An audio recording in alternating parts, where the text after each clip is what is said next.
Hello everyone, welcome back to my channel. Today our story is about how a single thought can change the course of a person's life and the power of staying true to your values even when temptation knocks.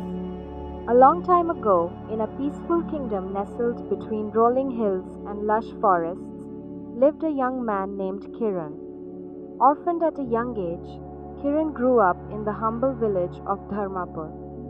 He survived by doing small jobs, chopping wood, fetching water, mending fences, anything to earn a few coins and a meal. Life was never easy, but through it all, Kiran clung to one thing: his honesty. One hot afternoon, after an unsuccessful search for work, Kiran walked home under the blazing sun. His feet dragged in the dust, and his heart was heavy with disappointment. Just then, a raspy voice called out from behind, "Excuse me, young man, is there any laborer around who can help me?" Kiran turned and saw an elderly man standing beside three large sacks. He looked worn out but had a certain strength in his eyes. "I can help," Kiran replied, straightening up. The old man gave a grateful nod. "I need to travel to the next village. I can carry two bags, but the third is too heavy for me. If you carry it, I'll pay you 3 gold coins." Gold coins? Kiran blinked in surprise. That was more than he'd earn in a week. He bent to lift the sack. It was heavy, very heavy. "What's in this? Rocks?" he asked. The old man chuckled softly. "Bronze coins. Heavy, but honest money." Kiran gave a small smile. "I've carried heavier burdens than this. Let's go." As they walked along the forest path, the old man kept glancing sideways at Kiran suspiciously, carefully. It didn't go unnoticed. Kiran's thoughts stirred. He probably thinks I'll run off with the bag. Why do people always doubt those who have nothing? But he shook the thought away. I won't break his trust. I've never stolen. I won't start now. Eventually, they reached a river. The current was swift, and the stones beneath the water looked slippery. The old man frowned. "I'm too old to cross this with 2 sacks. I'll fall and drown. Can you take one more? I'll pay you 3 more gold coins." Kiran nodded. "Of course," but the man hesitated.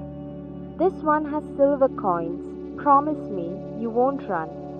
Kiran raised his brows, offended.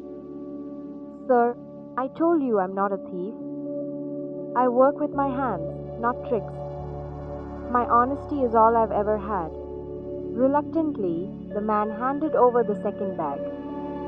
Kiran gripped both sacks tightly and stepped into the river, moving carefully, water lapping at his legs. He made it across. The old man followed, slowly, with just one sack.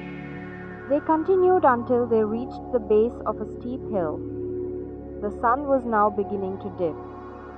The old man dropped his sack and leaned on a tree for support. "I can't climb this with a load," he wheezed. "Can you carry this one too? I'll pay you 3 more coins." Kiran sighed but nodded. "I'll manage."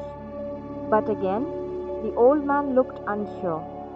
"This bag has gold coins," he said slowly. "If you decide to run, I won't be able to stop you or even follow you." This time, Kiran's patience snapped. "Do I look like a thief? I was once a bookkeeper. I left my job when the moneylender I worked for told me to forge accounts and cheat poor villagers. I chose poverty over dishonesty." The old man studied him, then silently handed him the third sack. "Go on. I'll climb at my own pace. Wait for me on the other side." Kiran nodded, placed the third sack on his back, and began climbing the hill. The weight of the bags pressed into his shoulders. but heavier still were the thoughts now brewing in his mind. He doesn't trust me. No one does. If I run now, I'll be rich. I could build a house, marry a kind woman, eat well every day, live in peace. He paused midway up the hill. His heart beat faster, not from the climb, but from temptation. The old man won't catch me. He probably doesn't even need this wealth. He's lived his life. I'm just starting mine. He looked back. The old man was far behind. Kiran took a deep breath and ran. Ran like the wind, the sacks bouncing against his back, adrenaline pushing him faster. When he reached his hut, he bolted the door and dropped the sacks. He opened the first stones, the second more stones, the third just stones. But at the bottom of the last sack was a note. Kiran unfolded it with trembling fingers.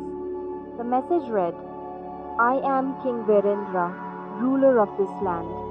I have no heir and am nearing the end of my years. I have traveled this kingdom in disguise, seeking one honest soul, someone worthy of the crown. If you had reached the village with me, without giving in to greed, I would have named you my son and the next king.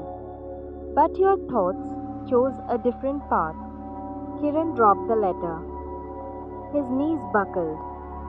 He sat on the ground, heart pounding in his ears. His mouth went dry. A kingdom lost, all for a thought. All his life, he had been honest, until one fleeting temptation clouded his mind.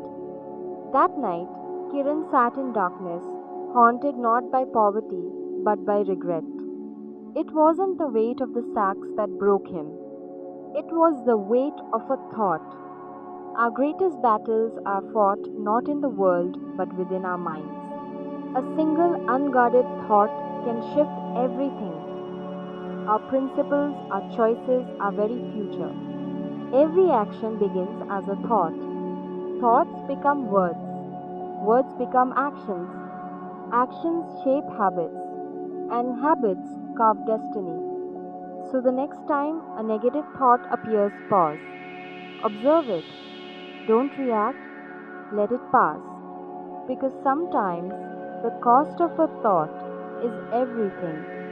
Thank you so much for watching. If you enjoyed this story, don't forget to like, share, and subscribe for more inspiring tales. See you in the next one.